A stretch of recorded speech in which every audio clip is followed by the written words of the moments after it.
Hello there, Discount Wheel Evian back at it again with another paddock pass perler. Unfortunately my physical counterpart is still waiting for his 500 million Vietnamese dong.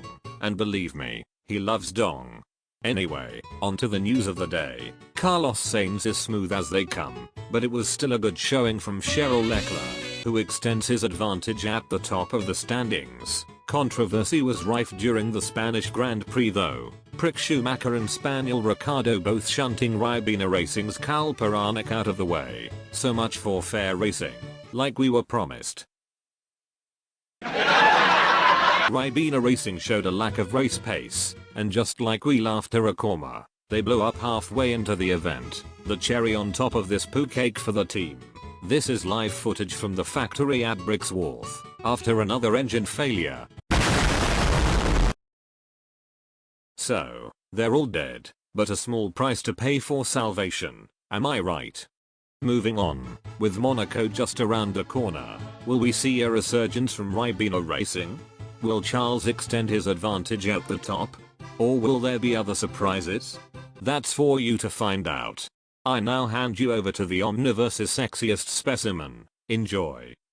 Hello there you swanky sausages, welcome to part 7 of the My Team journey, getting jiggy out of the pit lane, and we start the weekend off well by crossing the white line. Great.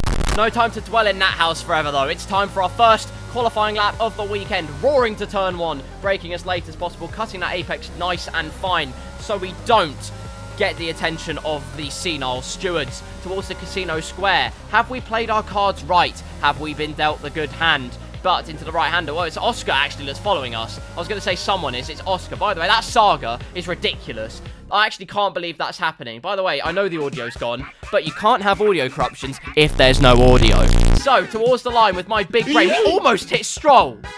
What the hell was he doing?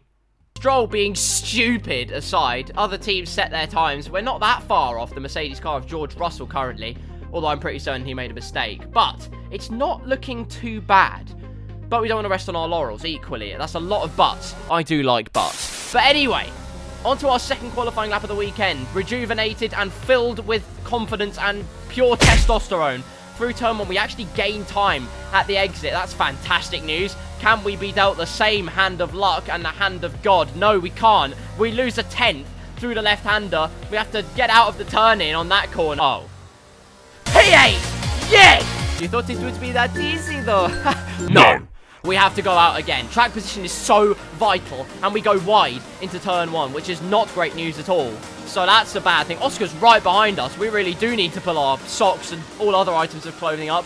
Into the casino, a slightly better hand of cards we have been dealt. Into the right-hander. We don't pussy out of the turn-in, for lack of a better term. Into the Mirabeau, hugging that apex, still losing time somehow, sliding out of there, but into Lowe's hairpin, gaining time at the apex, but losing it on the exit. But we do, as we come towards the end of the lap, we do gain that time. We were briefly 1.5 tenths up. We've lost a tiny bit, but through that chicane, a great exit sees us 1.3, well, nearly 1.5 tenths up. Through Raskas, that's excellent. Anthony Nogues, fantastic stuff. Nearly 3 tenths. And I hate El Gato. I'm glad I'm not endorsed by them, but that's the end of the lap. Where the hell are we?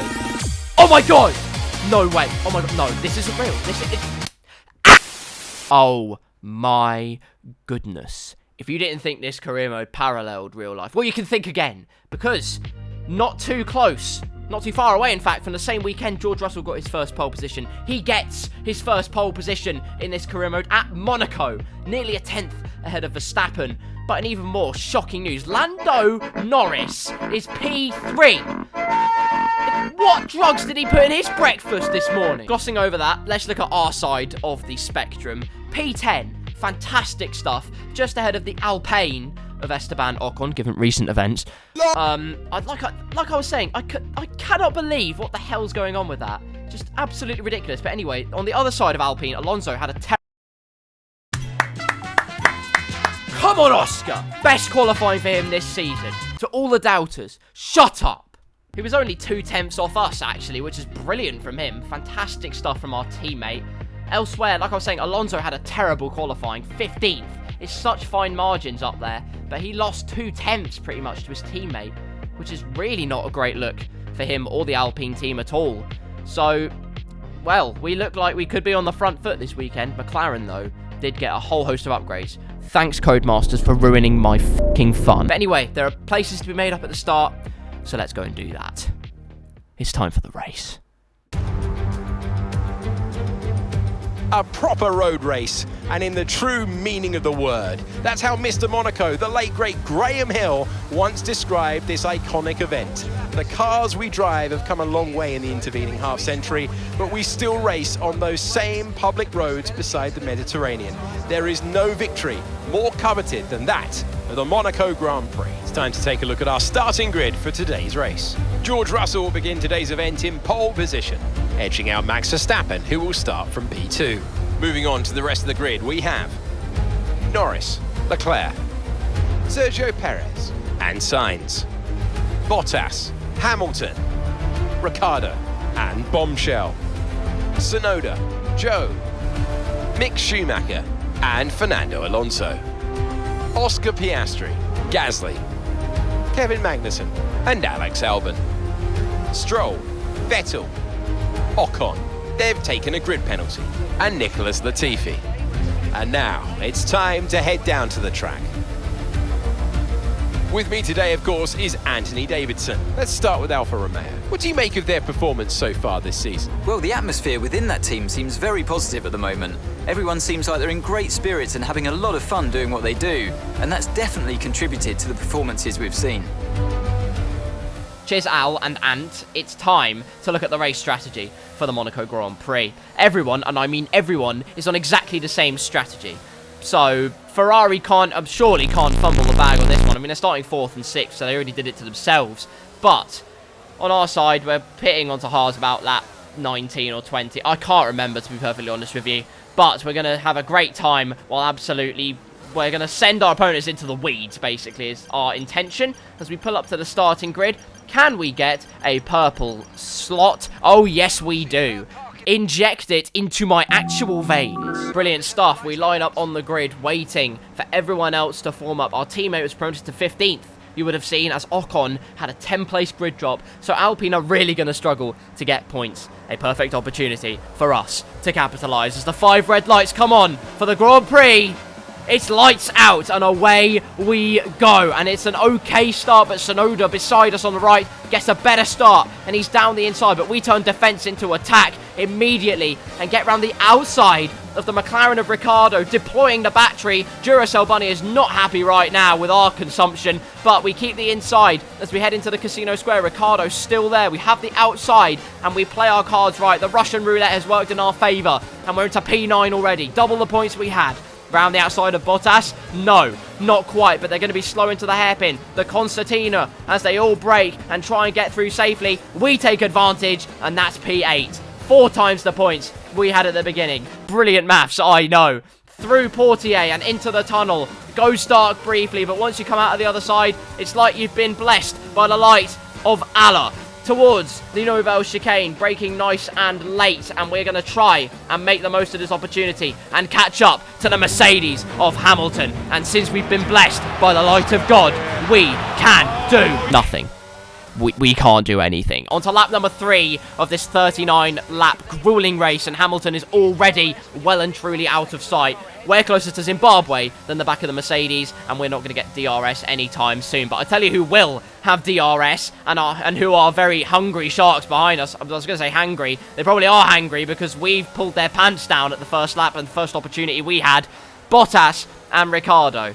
And they're in much faster machinery. I have no doubt about that in terms of race pace. Can I just say, the AI's race pace is absolutely... I can't speak. What is going on? I promise I am a citizen of this country. My impending lack of citizenship aside, the AI are ridiculous now, no matter what. In qualifying, they're bad. In the race, they're even worse now, somehow. And it's purely down to that straight line speed. But this is the story of the race. We kept Bottas and Ricciardo. Stop glitching, you stupid fuck! Moving on from brake pedal gremlins aside, onto lap number 4 now, and Bottas is all over our heels. He's making my rear end feel very tingly indeed. But this is the plan, because in Monaco, it's nearly impossible to overtake. And by impossible, you can't overtake. As Fernando Alonso himself said, one does not have to board the train, one has to make themselves the train. So that's exactly what we are going to do, but hopefully to less of a degree and not 30 seconds behind after 5 laps. Through the Lowe's hairpin, this is the plan now for the rest of the race, as we nearly hit the wall on the end of that corner, but through Portier it seems to all be okay. As we come through the tunnel once again, really, there's not a lot to talk about. Actually, while I'm here, let's talk about something here, my commentary. My team episodes, they're very long, they're very difficult to edit, and I know a lot of you love me fantasizing and making very somewhat, well, bitter comments most of the time about teams I hate, but also I try and impose a bit of fun into the equation, because otherwise I feel like it's just a general episode of commentating over F1. However, it takes too long, honestly, so I'm going to try something a bit more laid back, basically. We're going to see how it goes, have a nice time. We set our best lap of the race. That's a cause for celebration. However, how do people do this in one take? I don't actually understand. You lot are freaks of nature, but on to the end of lap number 5 now, onto lap number 6. Best lap of the race. And onto the end of lap 6, onto lap 7. And then again onto lap 8. And really, this is the story of the race, like I was saying. Through the tunnel now, halfway through lap number 8. Bottas still under a second behind us, with Ricciardo not too far behind. But good news, because there is the Haas of Mick Schumacher, and he is nowhere to be seen. He's closer to Timbuktu than the rear end of the Ribena Racing Rampager. So that's fantastic stuff. Through the chicane. Nice clip. Towards Raskas. Can we get through without locking up? Locking up is ridiculous on this track for whatever reason. You just go sailing straight on. You look like Schumacher in 2006. We go very wide instead, though, so that's the compromise we have to play with. But onto lap number 10 now. Yes, a whole 2 laps later, nothing happened, as I'm sure you can imagine, because this is Monaco, and let me tell you, nothing happens at Monaco. Into the tunnel once again, cleansing our eyes of the burning sunlight and shrouding ourselves from UV before getting impaled by the sun's ultraviolet rays into the Novo chicane. That's esports line. Esports line. This way of commentating. I'm going to commentate how I want. The editing might not be the same, and I apologise. But I'm going to commentate however the bloody hell I want. Through the chicane. Clip it once again. Very nice. As we head on to lap number 14. Bloody Nora, this race is boring. Same spot, next lap, nothing's happened. Sounds like my Tinder bio. You may have seen during that footage, but we actually clipped the wall and ignore. But as you can see on the left, that's a shark bite out of our front wing. I hope Monaco gets devastating gonorrhea. The track, I mean, not the people. Don't cancel me. Lap 16 of the Monaco Grand Prix, and I've said the word Monaco Grand Prix so many times because it's not really a Grand Prix, it's literally just Monaco. Because right now, we're just doing sightseeing. We're nowhere near to Hamilton. 10 seconds is the gap between us and friendship, quite frankly. Bottas is getting very close and personal to our rear end. He's getting jiggy on the back of our tushy. But, onto lap number 17, briefly we get our DRS. Yes! Stay there, please! No! We've made a Horlicks of it. Unfortunately, the aerodynamic prowess of our car just isn't good enough. But at the end of this lap, we are actually going to come into the pit lane, and we're going to be fitting a set of hard boots onto our wagon. And Bottas and Ricciardo follow suit. Everyone, in fact. Most of the grid's actually coming in, so we better make this a perfect pit stop. Can we do it? Balls of steel. That sounds like my Tinder bio. However, bad news. Ocon is all over the back of us. We've come out of the pits on stone cold hards, and he could be primed and ready to capitalise on our position. This could be a pivotal moment in the race, and Alpine could assert... Alpine are pretty washed, is all I'm trying to say, as we head up towards the Novelle chicane. There's a yellow flag up ahead, and that right there is not... That's not a Mercedes power unit, is it? I don't believe it. Heaven and God's almighty be praised. Guan Yu Zhou is out. I don't have a vendetta against him, but it's a Mercedes power unit that hasn't blown up. Guan Yu Zhou is out of the Monaco Grand Prix, our first retirement, and finally we're back in form. Our teammate is pulling into the pit lane, is what I'm trying to say. And it wasn't the points, briefly, so great effort from little old Oscar. Well played from him. Heading on to lap number 20 now. Best lap of the race for us so far. Hamilton's still 10 seconds ahead of us. We actually caught up a tiny bit on that stint, but the gap to Bottas, watch that gap, 1.3. We need to make sure that gap stays like that for as long as possible, so he can't get DRS, and we can get some sweet points. Let's see if we can do that then. Onto lap 21, we had a personal best lap of the race, a 13.1. onto the next lap of the race. It's the 13.4, but the main thing is Bottas is nowhere near our DRS as we head now on to the end. Is it the end? Oh, for God. Like, nothing. How do you people watch this race? This is so boring. Like, no, what the fuck? This race really hasn't been anything special from our end. So let's see how everyone else is doing. Here we are with our race leader, and it's not George Russell. Max Verstappen has taken the lead, so that would be great if he stays there for his championship chances. He managed to get Russell in the pit stops, who now is falling behind, with Charles Leclerc gaining as well. He's up to 3rd place. Lando Norris, who was in the podium position, is now down to 4th. Perez 5th, Sainz 6th, and Hamilton got Bottas at the start, obviously, as you would have seen. I failed to mention that, obviously, because I'm bad. But the main thing is, that's your top 7. Here we are at the same point in the track as they were, not 65 light years later, and bad news. Bottas is in our DRS range. But, ladies and gentlemen, let me let you into a little secret. Nouvelle chicane is our friend. Look at the gap. That is, and I shit you not, 3 tenths gained on the Alfa Romeo, just in that single set of corners. So that's fantastic, and hopefully Ricciardo can get in his DRS range and really start to cause the Alfa Romeo problems as we head into the Nouvelle chicane on lap 27 now, 3 laps later, and look at the time we gain. This is incredible. Half a second in a single set of corners. That right there is fantastic progress, and we need to keep this momentum up all the way through if we are to stay within a whiff of P8 in this race. Through Rasgas, the arrows at the bottom of the screen making me very nervous, but we know the Nouvelle chicane is our best friend. I've said but a lot. I sound really sus. Just don't read into this. It's lap 31. It's not even that. It's lap 32.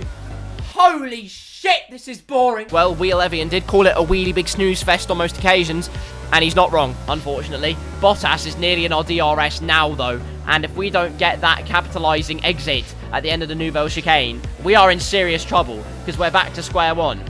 Or are we in serious trouble? At the end of lap number 35 now, you can see that it really doesn't matter at all here what happens, because Bottas is going to be nowhere near us, despite having DRS, and even if he did get near us, you cannot fit a sheet of A4 paper between me and the Armco on either side, which means, politely, the rest of the grid are As we head into the casino for the 36th time. I sound like Eminem right now, but anything could happen still. There's 1 lap remaining in this race. That's really how uninteresting this was. We are 20 whole seconds behind the Mercedes of Hamilton. And based on the drugs test at the end of this race, I hope Lando Norris gets disqualified. I did say his name wrong, but I'm that angry. I hope he gets disqualified from driving altogether, because he's in 4th place and keeping up with a Red Bull. There is no way he's doing that without unprescribed drugs. Anyway, as we head to the Lowe's hairpin for the 39th and final time in this race, I'll spoil it for you. Absolutely nothing happened at all. I know that's really surprising to hear, isn't it? But unfortunately, we didn't crash and cause a massive pile-up. We didn't go 3 wide and have an Arab moment where he screams his heart and lungs off. We saved our ERS brilliantly, and that was basically a formality after that. Max Verstappen wins the Monaco Grand Prix and puts himself back right towards the forefront of the Drivers' Championship. After some lackluster rounds for Red Bull, that is the response they needed. But for us, as we come through to back into whatever the hell this chicane's called, I can't remember, we'll head into the Raskas and Anthony Noakes for the final time and bounce back in the perfect way ourselves. Spain was a race to forget. Mercedes had work to do, but no power unit has failed. We're going to come across the line. It's more points. Okay, pick up rubber and bring it home. The drivers are en route to the podium as we speak. What a fantastic win for the Red Bull team. They've performed exceptionally today, keeping us firmly on the edge of our seats throughout the entirety of the race. Congratulations to everyone at the team. Edge of our seats, eh? You trying to make me laugh, Alex. But anyway, we keep our comedy inside for 1 second. Max Verstappen wins. It's a brilliant result for Red Bull. The bounce back they needed after what was a fantastic bit of work from Ferrari. George Russell claims what I think is Mercedes' first podium of the season. But for us, it's P8 in this race. 4 more points to the Pussycat. And it's exactly what we needed to do this race. It's an unbelievable showing from us at the end of the day. Great stuff for Ribena Racing. We employ some more zest into our racing even further, and we continue to make big strides up towards the top of the midfield. Disappointing result for Hamilton, by the way. Mercedes were right on the back of Red Bull, and he failed to capitalise on that, unfortunately. So poor result for Lewis, the most successful driver on the grid.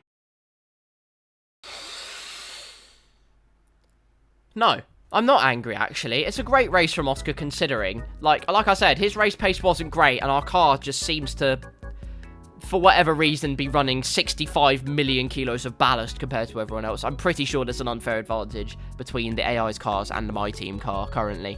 But hopefully that'll be sorted out in good time. We made the most of it, considering, and so did Oscar. P16 in the end, which is exactly where he qualified on Saturday. So that's not a problem at all. And even more positive news for him, he beat an Alpine. Esteban Ocon, I don't care that you started 21st. You could have extended your stint. You could have kept yourself ahead of Ribena Racing, but instead, you just got zested. Shut up. I've just realised I haven't shown the standings very much, and that's really, really rude of me. So we're going to do that in the not too distant future, as you can see right about now. Leclerc leads the driver's standings by 4 points now, only ahead of Max Verstappen after a great win at Monaco. Then it's a sizable gap between those two and the next contender of Carlos Sainz, but he's got to win in this season, so don't count him out. Or George Russell, who got his first pole, or in fact anybody in the top 6. It could be a very close championship indeed. For us, it's P8 as we re-overtake Alonso. The resurgence of McLaren, though, oh my goodness, Norris is 11th. So that's unbelievable, and Ricciardo got off the mark as well. So as we head into the Constructors' standings, yes, we are P6, with points from both drivers. We're not both frauds. However, with the resurgence of McLaren and the AI straight line speed being more overpowered than ever, the Azerbaijan Grand Prix, the next race, could prove to be very tricky indeed. But will we prove the critics wrong, as we have done many times this season?